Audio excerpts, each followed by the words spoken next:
Hello everyone and welcome to our UQ Health webinar series. My name is Louise Hickson and I'm an Associate Dean in the Faculty of Health and Behavioural Sciences at UQ, and I'm delighted to be your moderator for today. I'll begin, as we always do, by acknowledging the traditional owners and their custodianship of the many lands on which we meet today. On behalf of the University and the faculty, I pay our respects to their ancestors and their descendants who continue cultural and spiritual connections to country. We recognise their valuable contributions to Australian and global society. So I'm delighted today to be able to introduce Professor John Cairney as our guest speaker. He will take the limelight for the full 30 minutes of this, and I will be your moderator for today. If you have any questions during his talk, could you please write them in the chat, and I'll keep an eye on those and address those to John at the end. So without further ado, we're delighted to have John Cairney at UQ. He joined us at the start of this very interesting year. In January 2020, came to UQ from the University of Toronto.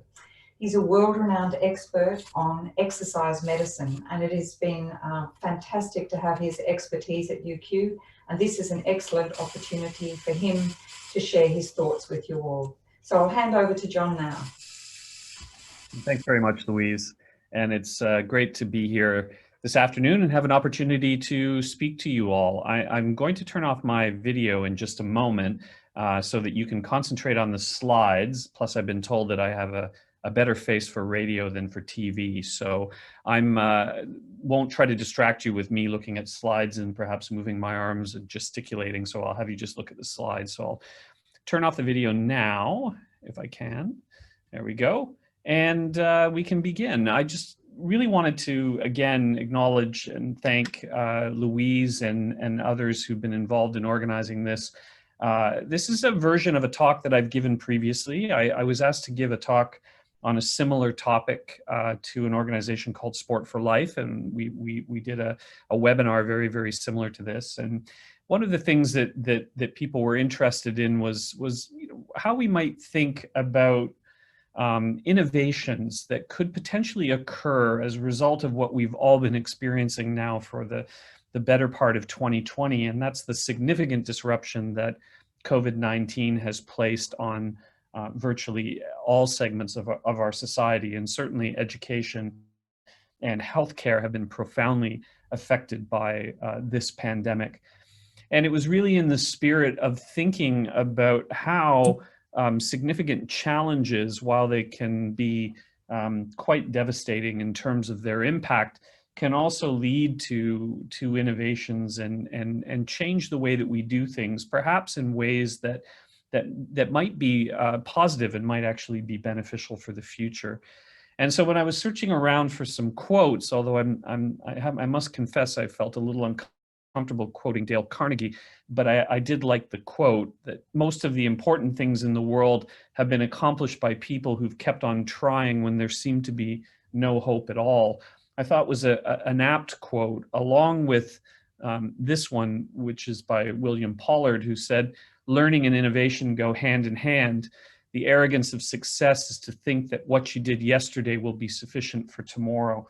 And I think that last quote in particular really helps to set a tone for some of the ideas that I'd like to explore in this webinar with you this afternoon.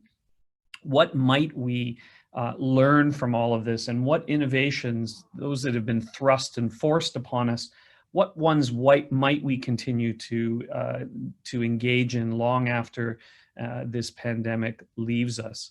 And so where I wanted to start was really thinking about the business that most of us are in. Now, I think the title that was put out, at least on social media, might have been somewhat misleading. I'm not only going to talk about sport. In fact, I'm probably going to spend more time talking about physical activity, fitness, exercise, and even some of the allied health work that many of us are involved in.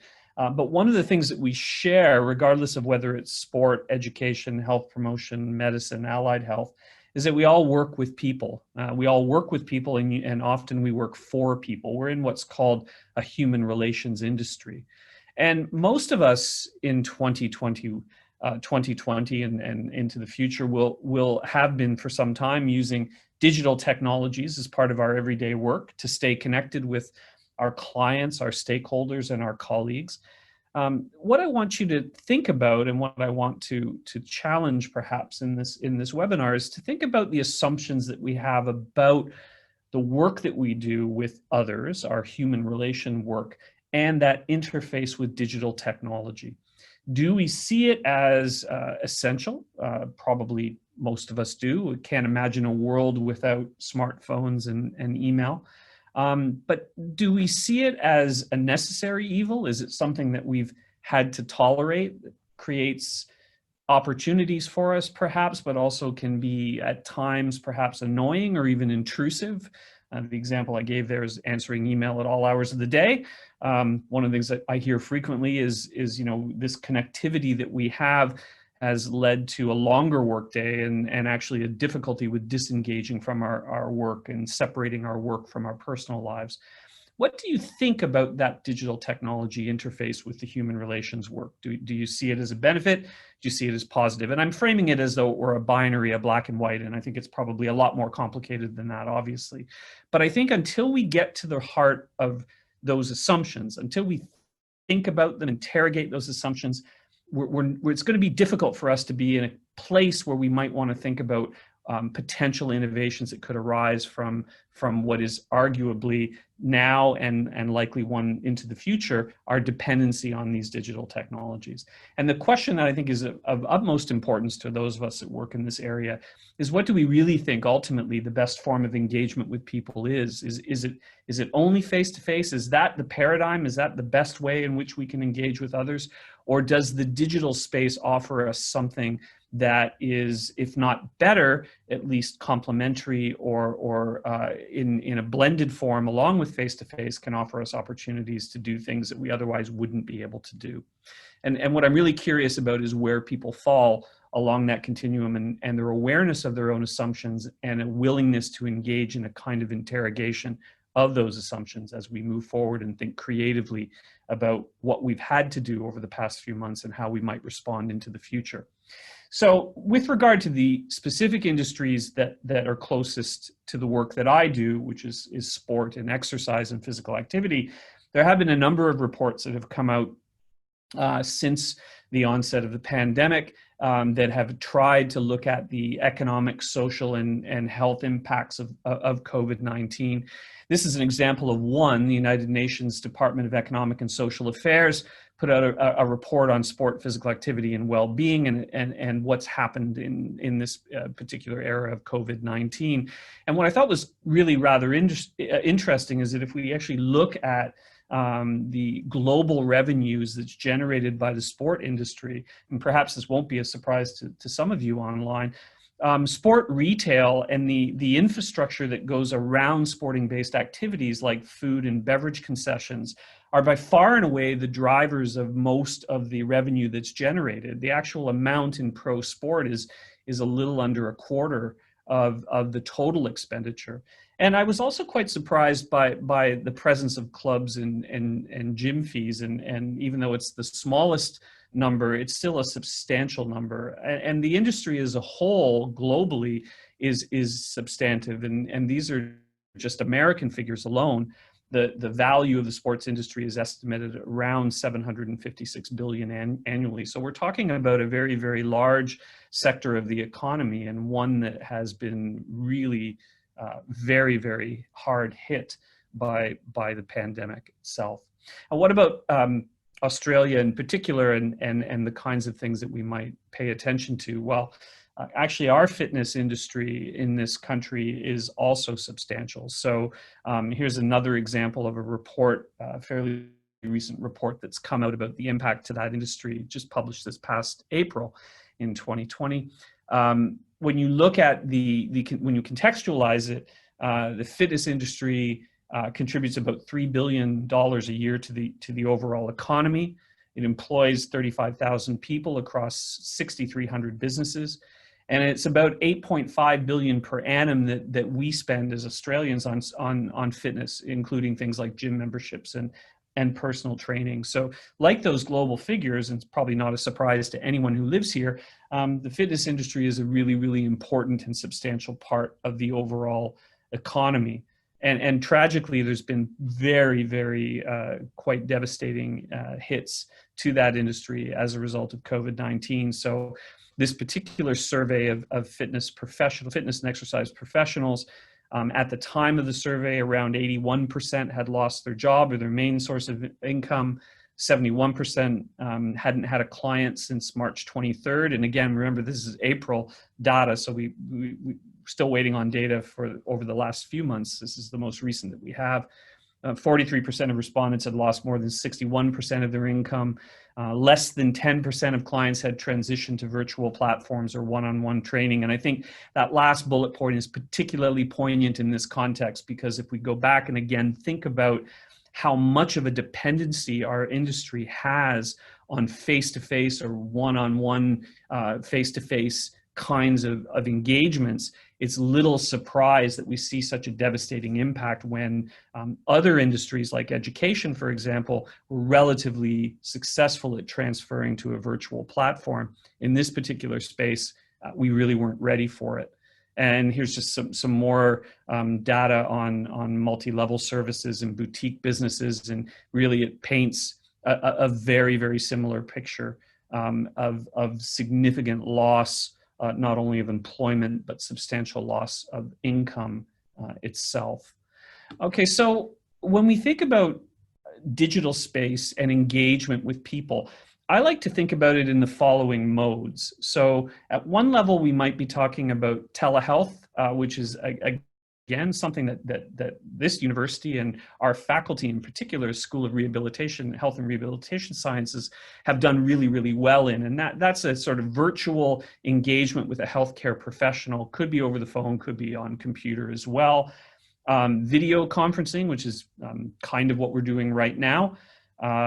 Also web-based platforms that we could use, and even cloud-based platforms that can provide ways of connecting with stakeholders and clients. I've also added to this, though, something that we refer to in the research literature as momentary ecological analysis or real-time feedback. So when we're thinking about any of these platforms, whether it's cloud-based or web-based, whether it's telehealth over the phone or video conferencing, which is a little bit more sophisticated like Zoom, we can also think about technologies that our clients can have that allow us to monitor a whole range of health-related data and activity data that can actually be captured in real time and checked online, both stored and can provide the basis for something that we respond to. So we have a plethora of potential technologies, digital technologies, that we can think about engaging as we expand and into this digital space. And I've just provided you here with a few examples of how some industries have responded, just to give you some context. So even an organization like Nike, who's not necessarily in the business of direct service provision, very quickly embraced connecting to clients and others through a digital-based format, basically their web and social media platforms.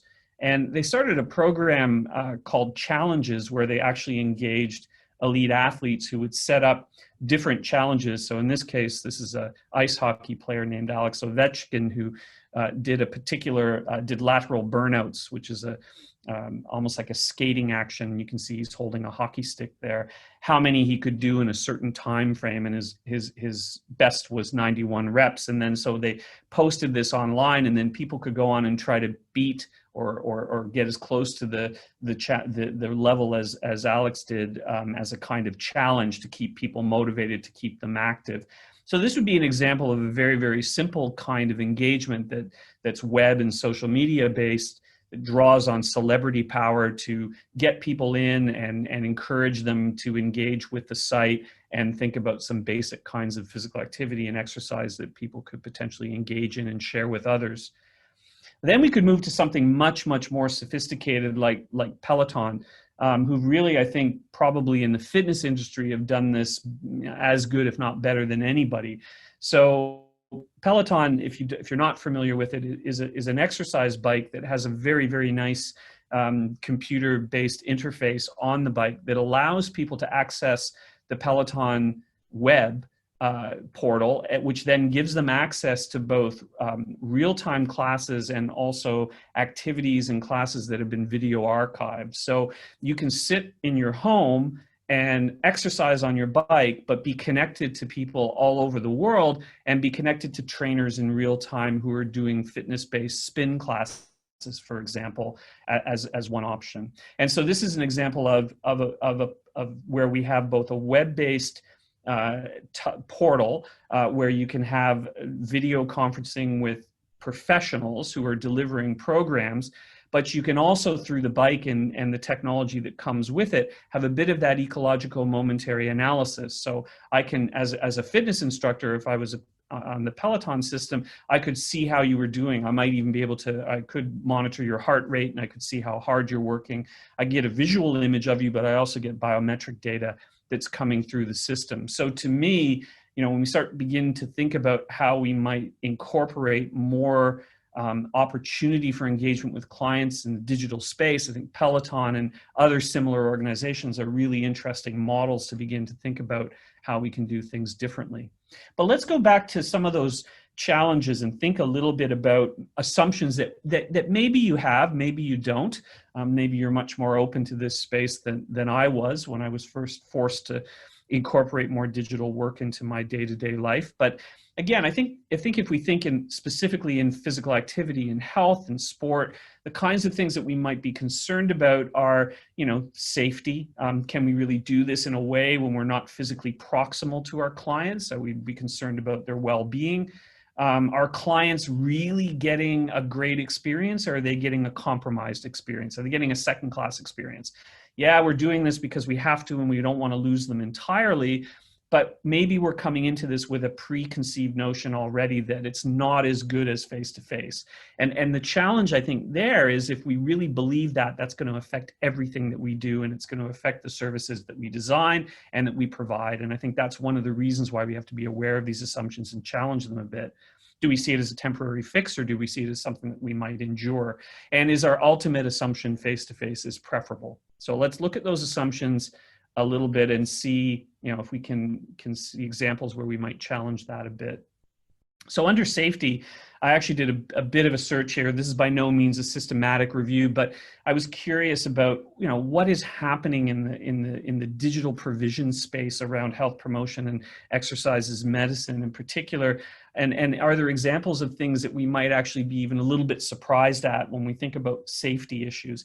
And this one sort of jumped out at me, and this is not the only example of this kind of intervention, but here's a video conferencing based intervention that actually works with young people who are recipients of heart transplants. So I think we can all agree that it's definitely a high risk population where you'd be very, very concerned about safety. But also a group where exercise and diet interventions are really critical. So I won't go into too much detail other than to tell you that in this particular study, there were 14 post-transplant pediatric patients. They were all engaged in video supervised exercise 3 times a week, and they got nutritional counseling once per week.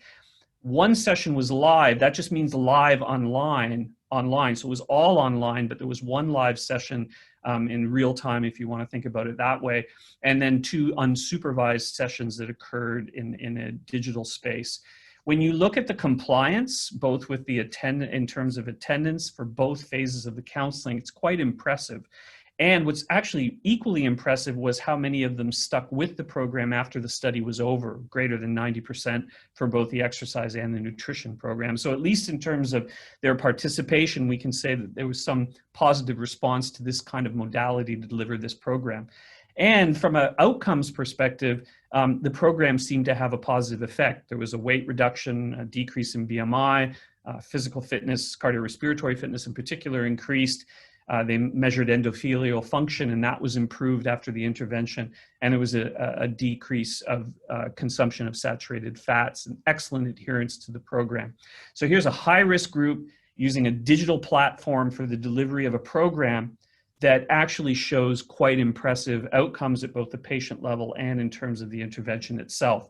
Now, there's many other examples of this. I just pulled this out as one to sort of challenge that safety notion. If we can do it with pediatric transplant patients, then surely we can think about general population samples and even other risk groups, as long as we take the appropriate steps to make sure it is a safe and enjoyable experience. I think the question of whether it's a better experience online is an interesting one. And I think the answer ultimately is going to lie in the fact that there isn't one size that fits all. So here's an interesting example of perhaps an exception to the rule. This was an article that appeared in The Conversation, actually co-written by one of my colleagues here in the school, Rebecca Olive, about working out at home and why women might not actually go back to gyms. And so if we think about the typical barriers that we see in the literature about why women don't exercise as much as they perhaps would like to, we frequently see things like caregiving responsibilities, feelings of intimidation, and fear of judgment as being reasons why women avoid structured physical activity and exercise in gyms. The digital fitness experience offers privacy, security, and convenience. So here's an example of one group, half the population potentially, that I'm not saying all women, of course, but a large segment of the population that perhaps views the digital experience as actually better than the face-to-face. So what this really suggests is we have to start thinking about this not in global terms, but how it might play out for specific groups in our society. I'm cognizant of time, so I'll just go very, very quickly through some of the work that I do, which is in the area of physical literacy and mostly involves children. And for those of you who are unfamiliar with the term, physical literacy is really about the competence, confidence, knowledge, and behaviors that individuals have that helps them to lead a physically active life. It's about the essential blocks, the essential competencies that people need in order to stay physically active for life. And I'm particularly interested in the early years space, so before children go to school. My colleagues and I, for a number of years, have been developing different programs that target different aspects of a child's development, always focused on physical literacy around fundamental movement skill, but that also incorporates other kinds of developmental and developmentally enriching experiences. And this is an example of Move to Learn is an example of this. So we do, again, face-to-face programs in small groups with parents and family members that involve games and activities that target all these different aspects of a child's development, but end with a dialogical reading sessions where we're actually coaching parents and caregivers on how to effectively read to their children. And these are a couple of former doctoral student, current doctoral student who've really been leading this program for me. And we've published on this work in various places. We've done similar kinds of modifications of that intervention, but instead of focusing on dialogic reading or pre-literacy skills, we focus on social and emotional development. This is an example of a recent article that was published in Frontiers in Pediatrics. However, the program was really designed, again, with that notion of being a face-to-face or an in-person experience. But what we found in working with families is that they often ask us for more digital opportunities. So all of the parents who participate in our program get take-home packages every week that go over the activities that we learned that particular week. There's usually 10-week programs, and then they can try things at home with their kids. We're beginning to now develop digital technologies and platforms that allow parents to access that information through social media, access it through cloud and web-based forums, and actually video archiving all the activities that we're doing and giving access to parents so that they can not only try the activities with their children, but actually if they feel they missed something or need a refresher, they can go back and have that form of engagement.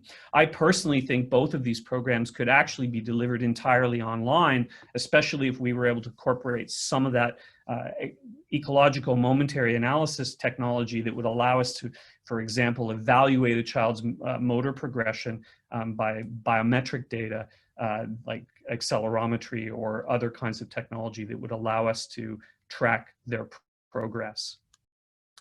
Some of that work has actually been taken on by Health and Wellbeing Queensland, and I did a little bit of a video for them on fundamentals, which is based on work from that program. Again, here it's just information sharing at this point in time, but we can imagine much, much more sophisticated forms of engagement that might involve both synchronous and asynchronous experiences. UQ Healthy Living is also a really, really important part of our service provision offerings here in the faculty and in the School of Human Movement Nutrition Sciences in particular. And again, UQ Healthy Living is really a program for older adults that have both a pre-existing health condition and other adults who simply want to increase their activity and improve their diet so that they can be healthier in general. And what happens is they come in basically to a site which is in Toowong, and they get access to exercise physiologists and occupational therapists, physiotherapists, and other professionals to help them on their health literacy journey. And again, a great program, community-based, but very, very much rooted in a presence type model. The client is there and it's hands-on and you're working face-to-face. Well, COVID has challenged us to think about what a portal might look like, a web-based portal that could be accompanying the services. So this is not to replace the services, but to augment currently what's happening. And we're currently working on a number of different ventures that help design what this might look like. But this is a very text-dense slide, I realize that, but this is really just to emphasize that, you know, we can of course think of web-based platforms as a great place to have educational resources that we can archive. They could be videos, they could be tools to help track individual behaviors like physical activity or diet. They could be print-based summaries of research projects or editorials. All of that stuff is pretty commonplace when we think about what's on the web even already. But when we begin to think about what other kinds of things might be offered through the same mode, and we can start thinking about programming and education in terms of a telehealth component. We could take a page from the Peloton playbook and do group-based exercise classes online. They could be one-on-one sessions. There could be opportunities with Q&A for experts. Mini lectures could be hosted. Those all could be archived. They could be seen in real time and archived and watched later. We could imagine counseling sessions with psychologists or a master of counseling students who might be interested in helping people with their behavior change and their lifestyle stress management. It's a connection portal potentially for other professionals. So it's not only service opportunity for clients, but a possibility for professionals to connect as well. And we could offer social networking opportunities, virtual cafes, an opportunity for people to blog their experiences either in written form or in video, and just a place like almost like a Facebook or Instagram type model where people could share information, share posts, pictures of their progress, and connect with other individuals. So when we think about this in a kind of blended model, what a great enhancement a portal like this could be to the experience of UQ Healthy Living. I'm not only going as a user to get contact with an exercise or a healthcare professional who can help me on my behavior change journey. I've got access to this wonderful portal, which gives me education, networking opportunities, and an opportunity to stay connected with those professionals when I can't get to the service or when I choose, perhaps for preference reasons, to stay at home. All of this in some way, shape, or form is going to be dependent on us thinking about how we foster, how we develop and encourage cultures of innovation within our organizations. And when you look at the organizational psychology literature, particularly around innovation and creativity, you see some very, very common themes that come up. And I fully acknowledge that these things are easier to do, to talk about and easy to identify conceptually and much harder to implement in real life. But it gives us some things, some goals that we need to think about. What are the conditions that allow people to be empowered to make change? We need to encourage experimentation, which means we have to accept and embrace failure. We're going to trial things that are not going to work, and that's going to be part of the journey. Do we see that as a failure and a setback, or do we see it as an opportunity for growth and an opportunity for learning? None of this will happen if our cultures are not embedded with a sense of trust and safety. Now, I've been very general in what I've been talking about here today, and I'm making assumptions all over the place. Bandwidth is a problem in Australia. Access to computers for some populations, access to the web is not the same for all Australians. So we have to absolutely put an equity lens on this. But I really think at the end of the day, COVID-19 has been a significant disruption that we're actually probably not going to go back to exactly the normal that we had before. These profound changes that we've experienced, some of them at least, are going to endure, and there's an opportunity for innovation. But I think the opportunity for innovation will be lost unless we clearly identify the vulnerabilities in our models that have been exposed, like a dependence on face-to-face engagement. And it's not going to be challenged unless we have an awareness of and an interrogation of those assumptions. So the questions I would leave you with to ponder and perhaps have a discussion about are, what might hybrid practice of models look like? I've given you a couple of basic examples in our own world, but it's just a starting point. The real question is, what can you imagine and what are you willing to do in this space? So I will stop there because I know I'm over time. But thank you very much for listening.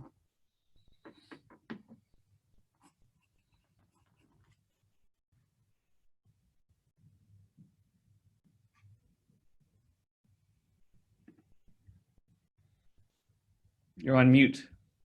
Oh gosh. Hello everyone. I was saying wonderful thank you to John for what I thought was an excellent talk with some really stimulating information in which he's presented some challenges, I think, not the least of which is the living room cup. I'm going to have a look into that and see how many reps I could do, probably 2 rather than 91. But we didn't actually have any questions during your talk, John. So I think as we have gone a little bit over, we might just leave it there. And I want to let everyone who's listening know that we will send you a link to the recording after this. So I think there's a lot of information here and you might want to have another listen and have another look again. But thank you so much, John. And thanks everyone for joining us today, and stay healthy.